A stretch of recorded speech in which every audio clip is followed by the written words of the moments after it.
Анан айыл жерге келгенде концертке барсаң автограф деп айтты, байке автография беріп қойыңызшы дейді. Хорошо, автография беремін. Сен тұрмышқа шықпайсың 5 жыл. Көз мындай тытышып кетті. Карате болып кетшілер. Анын Мерседесі бар деп ырдап жүргенде жақсы эле болду.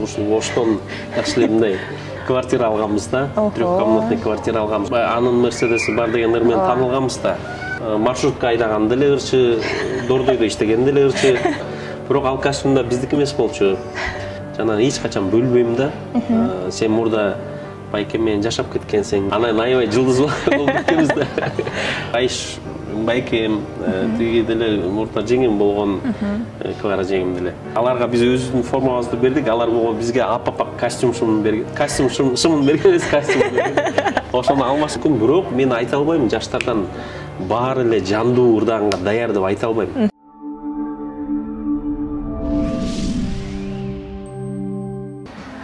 Саламатсыздарбы, урматтуу Сулуу ТВ каналынын жалпы катталуучулары. Бүгүн бизде жаңы ретро жылдызы аттуу долбоорубуз башталды. Бүгүн биздин алгачкы коногубуз көптөгөн мыкты ырчыларга аранжировка жазып, жана дагы өзүнүн мыкты чыгармалары менен көпчүлүгүбүзгө таанылып келген Жаныш Момунов болмокчу. Андыктан маекти аягына чейин сөз түрдө көрүңүз.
Анда биз урматтуу көрөрмандар, биз маегибизди баштадык. Маектөрүбүздө бүгүн Жаныш Момунов. Саламатсызбы? Кандайсыз? Сизди көргөнүбүзгө кубанычтабыз. Чоң рахмат. Сиздерге дагы атайын убактыңыздарды бөлүп, атайын Кудайдын буйругу менен бүгүнкү күн насип кылган экен. Ошол Кудайдын буйругу менен кайрадан Таңныр көз көптөн бери сүйлөшүп атып, мына бүгүнкү күнгө буйруптур. Ооба. Сиздер менен дагы ошол эфир аркылуу жолугуп жатканыма абдан кубанычтамын. Ошондой эле жалпы эле көрөрмандарга, жалпы эле кыргыз элиме салам жолдойм. Сиздин ырларыңыздар менен чоңойдук. Биз дагы анан ушу сүйлөшүп интервью алайын десем, мен Москва жергесинен кетип жатам деп калдыңыз. Эмне сапар менен барып келдиңиз ошол боюнча? Москва жөнүндө айта кетсем, жакында эле Дружба народов Центральной Азии деп бир Ислам Сатаров деген жакшы продюсер бар. Өзүбүздүн инибиз, ал шоу-бизнес чөйрөсүндөгүлөр жакшы таанышат. Убагында ал ушул Бишкекте дагы Россиянын жылдыздары менен сүйлөшүп, чоң-чоң концерттерди уюштуруп жүргөн жигит. Ошол эле жигитибиз Москва шаарында жалпы эле диаспора менен сүйлөшүп, ошол жерде строительный компаниялар менен жана Дружба народов Центральной Азии деп жакшы тема коюп, ошол жерден көптөгөн ырчыларды чакырыптыр. Ошол исламдын чакыруусу менен Москва жергесинде да Кремльде чоң программада концерт болуп өттү. Ошол Москвада 3-4 күн жүрүп келдик. Жакшы болду буюрса концерт дагы абдан. Кандай тажрыйба ала алдыңыз? Эмнелерди алса болот экен? Эми кандай десем, бул жерде баягы негизи адам чет жакка чыгып келгенде, мына адамдын мисалы обновление деп коет да, биздин могу көз караштарыбыз өзгөрөт экен негизичи. Мен ойлоп калдым, жок дегенде 1 жылда болбосо деле 2 жылда бир чет жакка сөзсүз чыгып келиш керек экен да. Анткени чыгып кайра Кыргызстанга келсең, сен уже башкача болуп калат экенсиң да, мындай өзүнчө баягы мээң жаңы сергип, мындай жаңы ойлор пайда болуп, мисалы биз эми чыгармачылык адамдарбыз да. Ооба. Бизге деген ушундай сөзсүз эс алып турушубуз керек экен. Бир жылда мүмкүнчүлүгүбүз болбосо деле, жок дегенде 2 жылда ушул чет жака сөзсүз барып келишибиз керек экен да.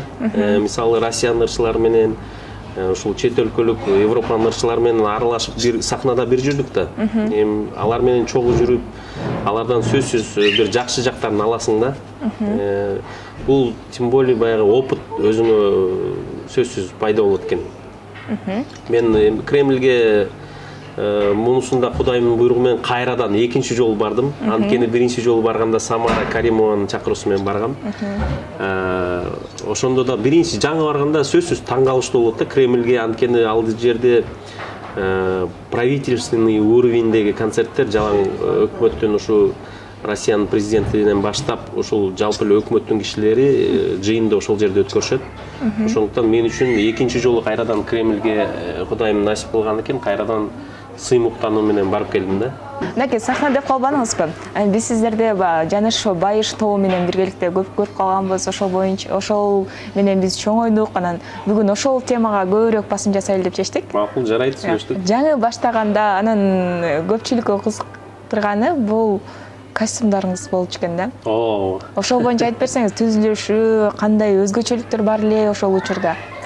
Эми биз ал учурда жанагы анын Мерседеси бар деген ырмен таанылганбыз да. Убагында баягында Ялла деген Өзбекстандын таанымал тобу бар. Баягы Чинурин ырданы узун халаттарды кийип алып ордошот го, халат сыяктуу. Биз дагы ошондой сыяктуу тиктиргенбиз убагындачы.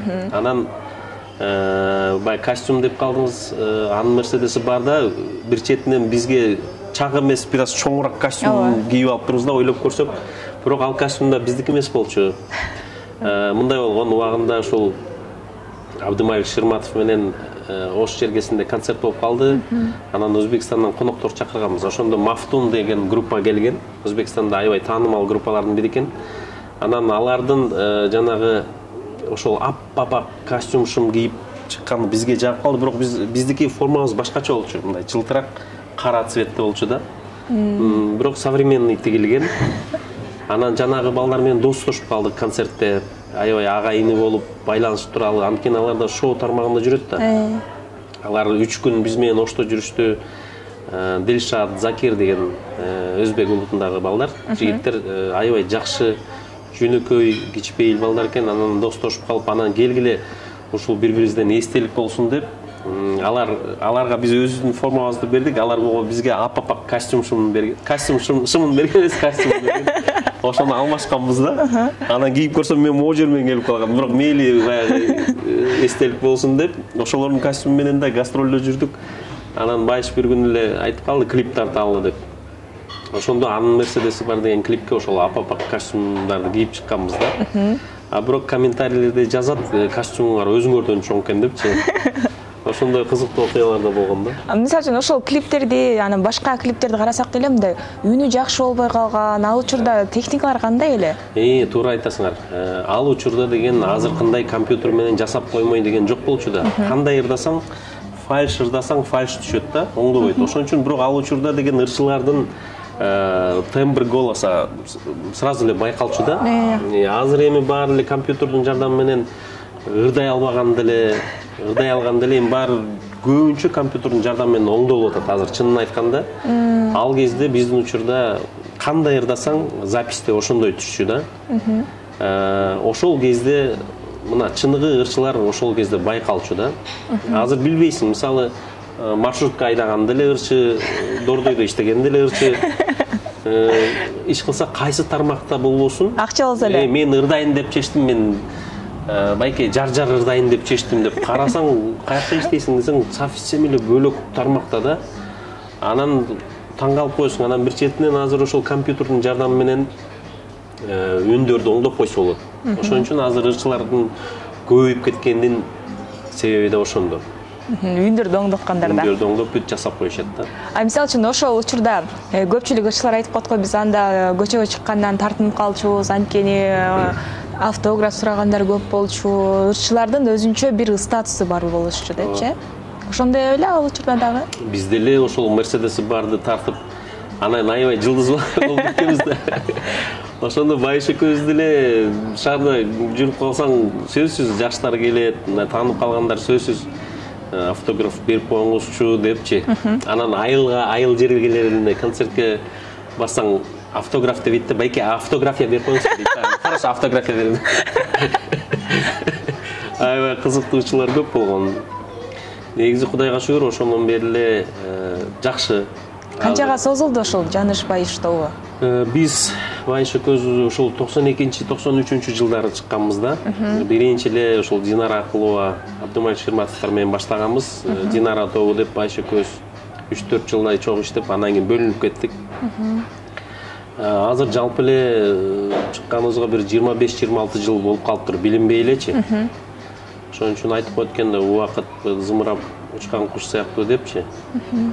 Бир топ эле болуп калыптыр. Мына 26-27 жылдын жүзү болуп калыптыр да. Мисалы үчүн ошол группадан башталганда, топ башталганда ушундай бүт нерсеге кызыгуу, артып аткан учур болчу да. Анан үй бүлөлүү болгондон кийин ал нерсе солгундай түшкөнсү да, өзүңүздөр менен. Туура айтасың. Таңдыруу туура айттың. Анткени мына Россиянын шоу бизнесинде да мен бир нерсени байкадым.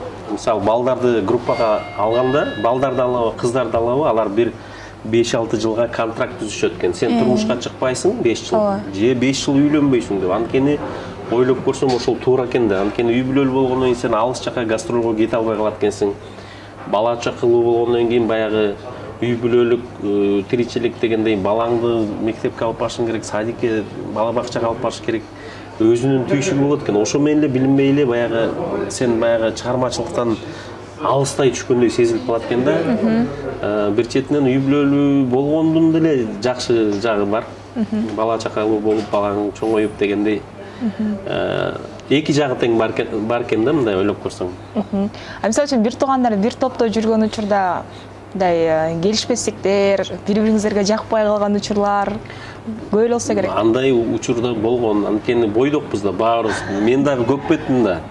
Анча-мынча ошо аранжировка жазганда Байыш менен пикир келишпестик болуп калчу. Жаныш могу жерин мындай жаз десе, жок, мен андай жазбайм деп көгөрүп туруп алышым экөөбүз. Мындай тытышып кеттик. Карате болуп кетчү эле. Эми ал кезде баягы жаш кезде мен деле анча-мынча нерсеге макул болбой койчумун. Анан мен да көгөрүп туруп алсам, Байыш да көгөрүп туруп алчу. Жок, ал жер мындай эмес, мындай деп. Анан форма тигилгенде да могул жери мындай болуп калыптыр деп неметсем Байыш капризный боло бербечи деп, мындай ушундай нерселер болот экен да. Көрсө баягы талашып тартышкандан тактык жаралат дегендей, сөзсүз баягы ортого салып бир нерсени чогуу чечкен негизи жакшы экен. Ар кимдин оюн уккан жакшы экен да негизи. Кимдер менен баягы атаандашуу көбүрөөк болчу эле, эми ал топтон биз дагы жакшылап чыгалы дегенчи, эми ошол учурдагы. Негизи конкуренциясыз адам өнүгүп өспөйт экен. Бул бүт тармакта конкуренция керек экен. Шоу бизнестен бөлөк бизнес кылсаң дагы конкуренция сөзсүз болуш керек. Ошондо адамда изденүү жакшы болот экен да. Биздин убакта биздин эле өзүбүздүн эле тең туштарыбыз, ошол убакта Жаш кыял деген топ бар болчу, Нур деген топ бар болчу. Дагы көп болчу аябай топторчу. Бир четинен алардын чыкканы дагы бизге абдан жакшы болгон. Анткени баягы конкуренция, элдер кайсы ырга көбүрөөк жакшы мындай көңүл буруп атат, ошолор аркылуу билсең болот да бардык нерсени. Ошолорду карап туруп, анан сен дагы демек мындай стилде жазыш керек экен. Ушундай стилде жазсаң элдерге көбүрөөк жагымдуу болот экен деп. Биздики эми бир чети Байыш экөөбүз тең классикалык окуу жайды аяктаганбыз. Анан чынын айтканда биз могу эстрададан абдан алыс болчубуз. Анткени классиктер оңой менен жана попса эме дегендерди уга беришпейт да. Анткени классический музыканттар булар профессионалдар. Дүйнөлүк классик композиторлордун произведенияларын ойнойбуз да, чыгармаларын. Анан биз убагында жанагы Ананайын деген ыр бар эле го. Ошону биз Жаш кыял деген топ ырдай элекке чейин биз укканбыз, бирок мен эметпей койгом, койчу ушундай да ыр болмок эле, жеңил желпикен депчи. Көрсө биз билбей калыптырбыз да. Ошол ырды ырдабай койдук, анан бир нече айдан кийин ошол Жаш кыял деген топ ырдап популярдуу болуп кеткен да. Анан ошону билип калдык. Элге демек мындай татаал ырлар жакшы жетпейт экен. Эл менен иштеш үчүн коммерциялык багытта направлениеде ошондой иштеш керек экен деп анан билгенбиз да. Анан мен биздин өзүбүздүн стилибиз жана А-студио деген Россиядагы мына Батырхан Шукенов, мына Раматыл ошолордун ырларын көп укчу элекпиз. А-студио көбүнчө стилибиз да кичине современный болсун деп, бирок андай стилде кылайын десек элге жетпейт экен да. Ошон үчүн азыр сен мындай иштеш үчүн элге жагымдуу обондор ушул айылдагы карапайым эле бала сенин обонуңду ырдаш керек экен. Ошондой обондорду чыгарыш керек экен да. Бирок жакшы жери бир четинен баягы билими бар миңди жыгат дегендей биз ар кайсы багытта ойной беребиз. Мен өзү классик мен джаз стилинде да ойнойбуз. Попса азыр мага кандай десең ошондой стилде ойноп кете берем да. Бир четинен ушу билим алып койгонубузда абдан туура болгон экен. Коммерциялык багытта көбүрөөк өтөт экен деп болбодуңузбу? Биринчи ошол Жанашбаев тобу менен биргеликте иштеп тапкан айлык маанаңыздар деги эле каражатыңыздар канча болду эле? Чыгармачылыктын арты менен.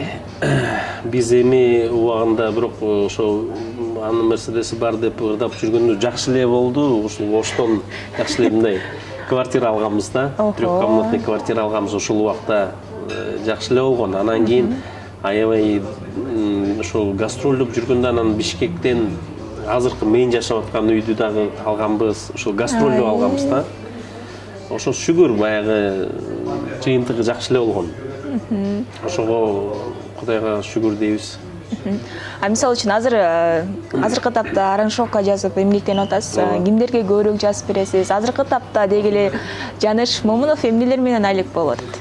Азыркы тапта мен ушул бүт эле ушул жаштардан баштап, ушул чоң эжекелерибизден баштап бүт жазам. Гүлнур эже менен иштешем, Бекбурбиев менен, Сыймык байке менен, Динара Акулова менен, Алина эжелер, ошондой эле жаштар менен бүт аралаш. Анан бизде азыр барган сайын жандуу ойногон музыканттар өтө талап кылынып атат көп жерде.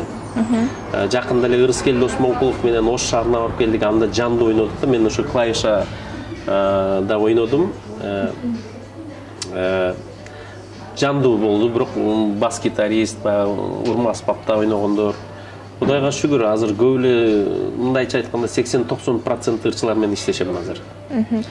Өзүңүз айтмакчы, көбүнчө азыр элдин баары эле фонограммадан аябай тажап калышты да. Ошо жандуу болсо, жандуу маектер болсо, жандуу концерттер болсо депчи. Деги эле азыр эми ырчылар менен иштешип атасыз. Ырчылар ушул нерсеге даяр. Сиз иштешип аткандардын бардыгы жандуу аткарып концерт койгонго. Жандууга менин оюмча үнү барлар эле даяр болот да.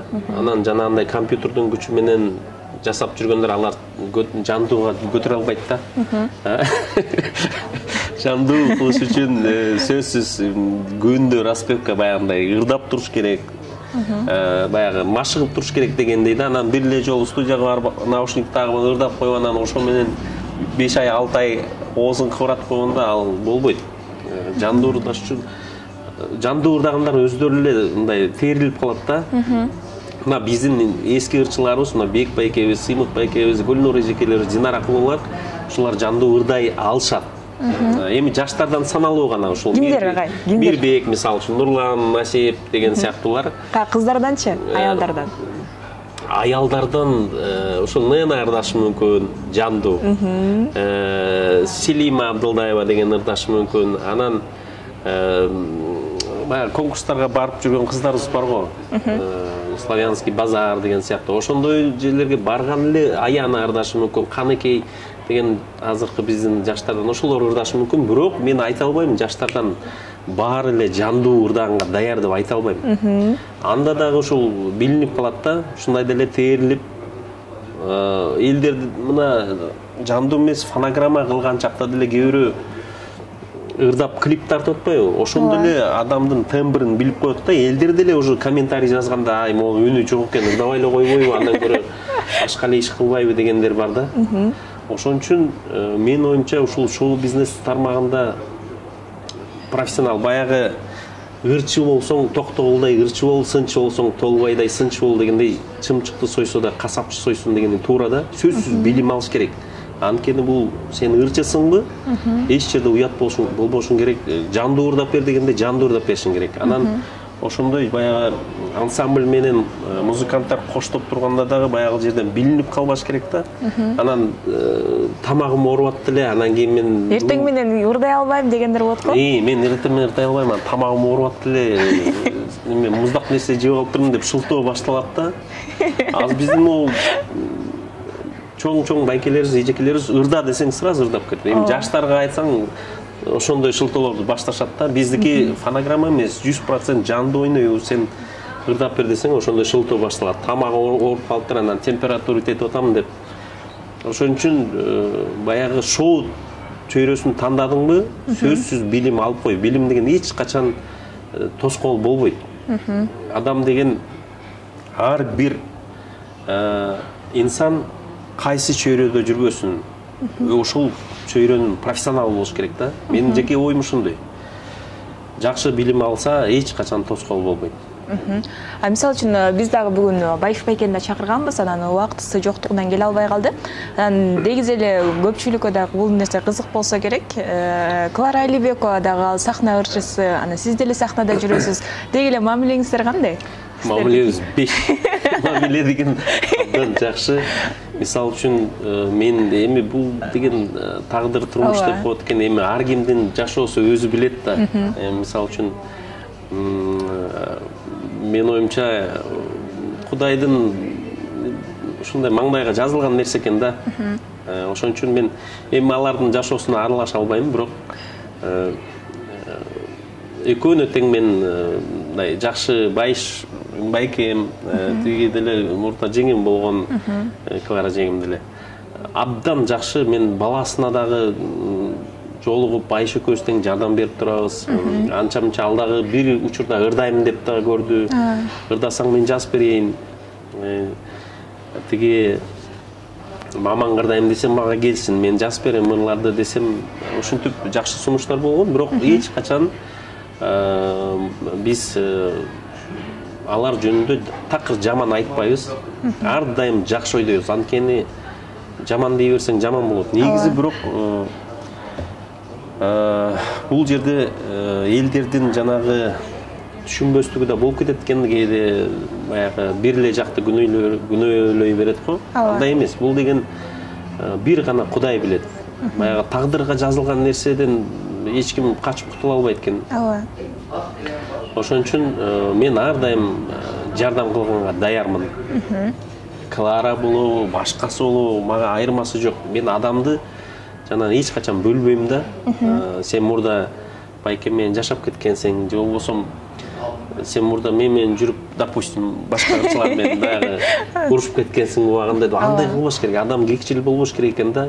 Ар дайым позитивдүү болуп, жакшы маанайда негатив деген нерседен алыс болуш керек экен. Биз ошого өзүбүздү үйрөтүшүбүз керек экен да. Ошон үчүн мен кандай адам болбосун бүт баарына бирдей мамиле кылам. Мына жолдо деле баратканда, мисалы үчүн бир тааныбаган эле эжекелер болобу, байкелер болобу, мисалы бир пакет бирдеме кыйналып эметип атса, мен сөзсүз өтүп баратып жардам берип коем да, көтөрүшүп, ошол басып аткан жериме чейин. Ошон үчүн адам жанагы канчалык таанымал болуп, көтөрүлүп, мисалы үчүн бактарак деле канчалык мөмө алган сайын ийилип турат го. Адам баласы да ошондой болуш керек экен да. Биз канчалык жөнөкөй болсок, кичпейил болсок, Кудайга ошончолук жагат экенбиз да. Ошон үчүн жылдыз деген оору бул эң жаман оору. Жылдыз деген бир гана асманда болот экен. Бизде жылдыз деген нерсе вообще жок. Андай түшүнүктү унутушубуз керек биз. Менмин деп тетиги дүйнө жүзүндө популярдуу болуп кетсең да, сен ылдый да жүрүшүң керек да. Ошон үчүн мен айтарым, эч качан жылдыз оорусу менен оорубаш керек. Бул өтө жаман. Жөнөкөй, кичпейил, карапайым эл менен аралашып жүрсөң, ошондо сен адам экениңди далилдейсиң. Баягы Чыңгыз Айтматов айткандай, адамга күн сайын адам болуу дегендей, өзүбүздү күн сайын ошондой тарбиялашыбыз керек экен жакшы жактарга. Эч качан какайбай, керсейбей, жөнөкөй, кичипейил, карапайым болуп жүрсөк, ошондо биздин интеллектуалдык деңгээлибиз дагы көтөрүлөт. Сиздер деле мындай жылдыз оорусу менен ооругансыздар да учурунда. Убагында мен бирок башынан эле шайыр болчумун. Ушу Жанышбай Штогу деп уюшулуп жүргөндө эле шайыр болчумун. Мен мындай өтө жөнөкөй болчумун да, мен тетик тааныбаган бирөөлөр интервьюда автограф алабыз деп кыздар балдар келип алсачы, ошолор менен чогуу аралашып отуруп алчумун, сүйлөшүп. Алар жана черешня барго. Бирдемелерди алып келсе, алар менен жейип коюп сүйлөшүп отурчумун. Анан байыштар мени издешчи, баспайсың деп. Мен бирок чынын айтайын, такыр ооруп көргөн эмесмин. Бирок Кудайга шүгүр, азыр деле ошондой мындай карапайым эл катары. Кээде азыр эми мисалы машинам жок да азырчы. Бирок мен таанымалмын деп өзүмдү эч качан эметпейм. Эл катары маршруткага деле түшөм, троллейбуска деле түшөм, анын эч эмеси жок. Анткени мен мына баягы жаңылыктарды окуп калсаң, чет өлкөнүн ошол Европадагы президенттер, премьер-министрлер эл катары метродо, жанагындай автобустарда жүрөт. Премьер-министрлер жумушка велосипед менен келип атат. Бул деген адамдын тетрисинче ушул жогорку деңгээлдеги адам экени ошол жерден билинет да. Мен дагы баягы сайттардан көп көрөм, баягы ютубтардан кайсыл бир өлкөнүн премьер-министри жумушуна кирип баратып, жанагы кофе берди дагы, анан ичип баратып, басып баратып, анан төгүп алат атпайбы өзү. Премьер-министр анан төгүп алып, ошол жерден уборщицаны чакыргылачы деди да. Ал жанагы эмелер менен келди, тряпка эмелер менен. Берчи деп туруп уборщицадан өзү алып, премьер-министр ошол жер төккөн жерин өзү тазалап атат. Көрдүңөрбү? Адамдын деңгээли мына ушундай болуш керек да. Бул деген адамдын ушу кичпейилдигин билдирет да. Аң сезими, мен ойлойм, ушундай адамдардын аң сезими жогору болот, чем жанагындай төгүп коюп басып кеткенде бул деген текеберчилик болуп калат да. Адамдын аң сезими, ошондой текебер адамдардын аң сезими төмөн деп эсептесең болот да, ошондой да. Эми кепти ушул үй бүлөңүзгө бурсак, үй бүлөңүз жөнүндө айтып берсеңиз, балдарыңыз дагы дал ушул музыка дүйнөсүнө жакынбы? Үй бүлөм жөнүндө айтсам, бир аялым бар. 3 балам бар, 2 эркек, 1 кыз. Чоң балам 16-га чыгып калды, кечүүсү 15-тен 11-де. Үй бүлө жөнүндө анан балдарым 67-нче гимназияда окушат, экөө. Бир кызым болсо Мукаш Абдыраев атындагы музыкалык мектепте окуйт. Анын специ фортепиано, ошол фортепиано бөлүмүнө бергем, анткени мен өзүм ошол фортепиано бөлүмүн аяктагам. Башында ойлогом, ушул 2 уулум деле мени тартат болуш керек деп, анан үйдөн фортепиано бар да, мынтип басып ырдатып көрсөм, совсем бөлөк троллейбуста жүрөт да. Мынтип бассам, ал башка автобуска чыгып алгандай эле. Бул нотаны бассам, ал буякта жүрөт да. Анан музыкадан алысыраак окшойт. Анан кызым кичинекей кезинде эле жанагы ар кандай мультфильмдерди көрчү да. Жанагы чачы суун бир эмне деген мультик эле, ошону көрүп, ошол жердеги ыр кетип атса, ошол менен чогуу ырдап, анан модуляция башка тоналистке которулса, кызым да ошол которулуп, музыкага шыктуу экенин ошондо билип калгам да. Ошон үчүн анан кызымды да фортепиано бөлүмүнө тапшырып койгом. Азыркы учурда менин коллегам да, кызым үйдө фортепиано менен экөөбүз машыгабыз, заниматься этебиз. Анан азыр бул гармоника бул кызымдыкы. Муну ала келген, мен өзүмдүкү бар болчу, бирок шашылып атып таппай калдым. Ошо карабайсыңар, цвети деле мындай розовый да, кызымдыкы. Көрүп турсаң, мындай кадимки эле ойногон оюнчук сымал көрүнөт. Ооба. Канча инструментте ойной аласыз? Эми негизи музыканттар кандай десем, көп эле инструментте ойношот. Мен 4-5 инструментте ойнойм, гитарада, гармоника, урма аспапта, чопочордо, сыбызгыда ойнойм, флейтада ойнойм. 5-6 инструментте ойнойм кенен эле. Анан негизи бирок музыканттарда мындай эмеси жакшы экен да, ахват деп бат илип кетет экенбиз. Мисалы, мен деле комузчулар менен отуруп, агалар мага көрсөтүп койсо, байке мындай ойнойсуз деп ноталарын, гаммаларын көрүп алсаң, эгерде алар бир көрсөткөндө сен уже машыгып отура берсең, ошо комузду деле үйрөнүп алса болот да. Ошон үчүн музыканттар мындай разносторонний болот экен да. Эми ал бардык адамдын өзүнүн дээринен адам канчалык машыгып эме кылса, тренироваться этсе, ошондо сөзсүз жыйынтык болот экен да. Негизи эле ушул көпчүлүк көрүүчүлөрдүн мындай кызыктырган нерсе ушул да. Мисалы үчүн азыр окууну бүтүп жаткан кээрки окуучулар бар да. Ушу музыка деген нерсени тапшырам, ырчы болом дегендерден анан улуу муундагылар көп айтат да, артист аялым дейт, болбойт деп элечи. Деги эле ушу аял киши үчүн музыка тарабын тандоо кандай деп ойлойсуз? Эми кызыңызды дал ушул тарапты тандап аткан. Туура айтасың. Таңнур, эң туура суроо болду. Негизи бул мен азыр мындай кылам да, кызым азыр 11-класска чейин окуй берсин. Анан 11-класста, 11 класста билинет, кайсы тармакка балким музыкадан эмеси калып калышы мүмкүн, бөлөк тармакка деле которуп салышы мүмкүн. Бирок бул Европа жакта сөзсүз ушундай экен да, статистика боюнча Европа жакта обязательно сөзсүз түрдө балдарын, кыздарын музыкалык мектепке берет экен. Анткени музыка менен, музыка чөйрөсүндө чоңойгон баланын баягындай аң сезими, чувствительностьтери өзгөрөт экен да, кадимкидей мындай сезимтал болуп калат экен да. Европада ушундай экен да.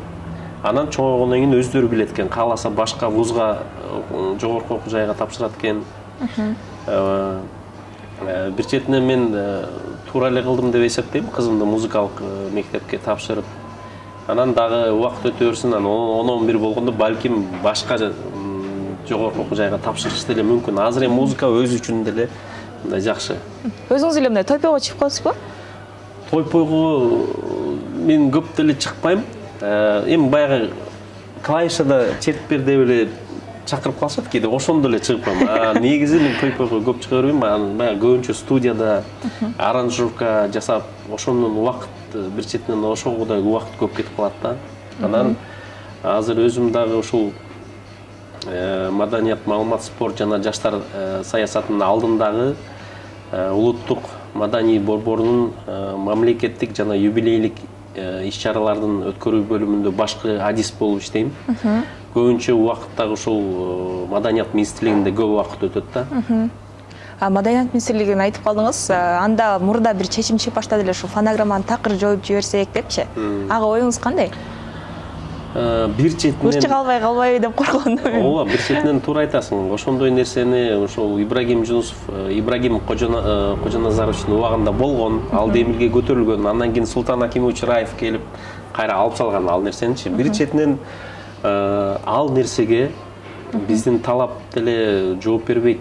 Анткени жакшы, өтө кымбат баалуу оборудование алыш керек бир четинен. Ага микрофондор дегендей, колонка жанагындай дорогой, кымбат баалуу аппаратура алыш керек.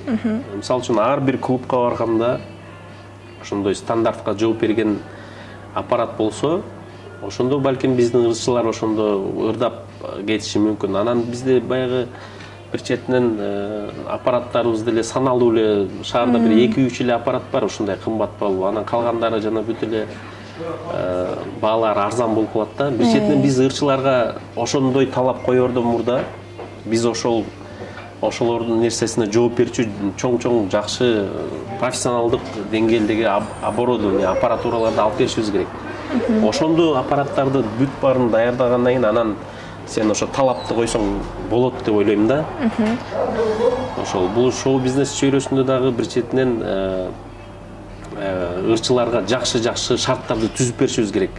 Шарттарды түзүп туруп анан сен ошо талапты койсоң жарашат да. Анан эч нерсе жок эле сөз менен эле мындай кылыш керек дей бергенде ал ошол иш жүзүнө ашпайт экен да, калып калат экен. Ошон үчүн биринчи ырчылардан талапта коердон мурда сен ошол нерсеге жооп берген нерсени жасашың керек экен. Жаныш Байыш тобунан мүмкүн алдыда дагы бир чоң бир концерт берейин деген негизи эле планда барбы? Ностальгия кылып. Пландар бар. Биз Байыш экөөбүз ушул 2017-би, 2018-жылы койгонбуз Жаныш Байыш тобу сахнада 20 жыл депчи. Андан дагы уже бир топ эле 2-3 жыл өтүп кеттир. Буюрса пландар бар. Азыркы учурда Байышка жаңырларды жазып атам студияда. Майыш мен да кеңеш беребиз. Балким многу пандемия жакшы болуп аяктап калса, ушул пандемияда аябай элди кыйнап жиберди. Буюрса, ушундай оору сыркоодан алыс болсок, баарыбыз аманчылыкта, ден соолукта болсок, сөзсүз биз кыргыз элим үчүн баягы отчет беришибиз керек да. Негизи эмне жумуш кылдың? Сөзсүз отчет болуш керек. Ошон үчүн мен деле оюмда эгер баары жакшы болуп, бүт дүйнө жүзүндө ушу коронавирус жоголуп кетсе ылайым, баары ордуна келип, ошондо сөзсүз биз элди жаңы чыгармалар менен кубантабыз деген ойдомун. Анда келиңиз, дал ушул инструменттин жардамы менен элге өнөрүбүздү тартып алайлы.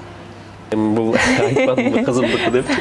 Өзүмдүк мындай 3 октава болчу, профессиональный да. Бул деле жакшы, бирок кызымдан уруксат сурап калдым мунучу. Мен интервьюга барып келсем, бузбай жакшы алып келиңиз депчи кызымчы. Аракет кылам деп эме кылып.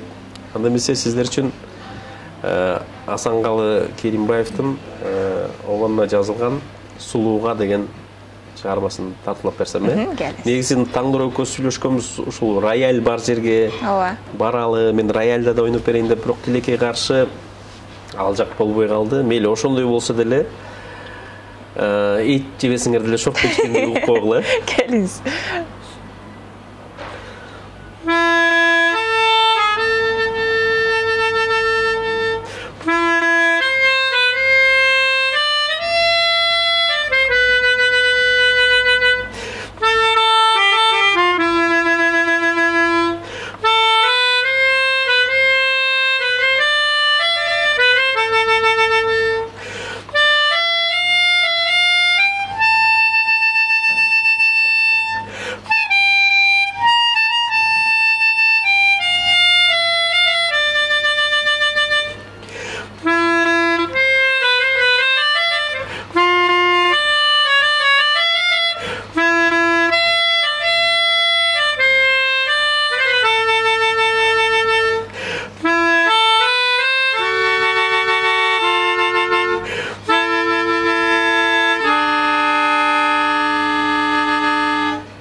Анагай ушунча келип, маек куруп бериңизге чоң рахмат. Дагы да болсо бийиктей бериңиз, дагы да болсо көптөгөн ырчыларга жакшы ырларды жазып берип жүрө бериңиз. Келиңиз, анда жалпы биздин Соло ТВ каналынын катталуучуларына жакшы сөздөрдү айтып калалы. Жана Таңнурум мен айткам, мына убакыт зымырап учкан куш дегендей, мына билинбей эле экөөбүз канча убакыттан бери баарлашып атабыз. Убакыт эле бат эле өтүп кетти, мына билинбей эле көз ачып жумганча дегендей. Сиздерге дагы бир жолу терең ыраазычылык билдирем. Жалпы эле үй бүлөмдүн атынан. Ушундай каналыңыздарда катталуучулар көп болсун. Ар дайым эле жашообузда ушундай жакшы жактарыбыз көп болсун да. Анан ошол пандемиядан эртерээк чыгып кетели, аман эсен кыргыз элимде ден соолук болсун, эч ким оорубасын. Баягы негизи чыгармачылык инсандардын оюнда жалаң эле той болсо экен деп турабыз да бизчи. Биздин тилегибиз жакшы болот негизи чыгармачылык адамдардын. Ылайым эле кыргыз элинде тойлор көп болсун, тойдон эле бошобой жашообузда жакшылыктар көп болсун. Ар дайым биз ушул жакшылыктардын үстүндө кызмат кылып эле жүрө берели. Үйлөнө элек мырзалар болсо жакшы кыздарга үйлөнүп, турмушка чыга элек кыздар болсо жакшы мырзаларга үйлөнүп дегендей ар бир жаштарга бактылуулук каалайм. Ылайым эле ошолордун тоюнда биз келип, ырдап, бийлеп, тамада болуп калалы. Кудайым ушун жакшылыктарга жеткирсин. Оорубаңыздар, бар болуңуздар, бай болуңуздар, өмүрлүү болуңуздар. Сизге дагы чоң рахмат, бар болуңуз. Сонун маек болду, бүгүнкү маек дагы абдан жакты. Накей достор, бүгүн биздин маегибиз Жаныш Момунов менен биргеликте болду. Ал эми кийинки коногубуз ким болушун каалайсыз? Укмуш ырларын тартуулап, элибизге белгилүү болуп, кайрадан көрүнбөй калган кайсыл ырчын кайрадан көрүүнү каалайсыз? Аны сөзсүздө комментарий бөлүмүнө жаза кетиңиздер. Сиздер менен Таңнурум Молоева, амандашканча.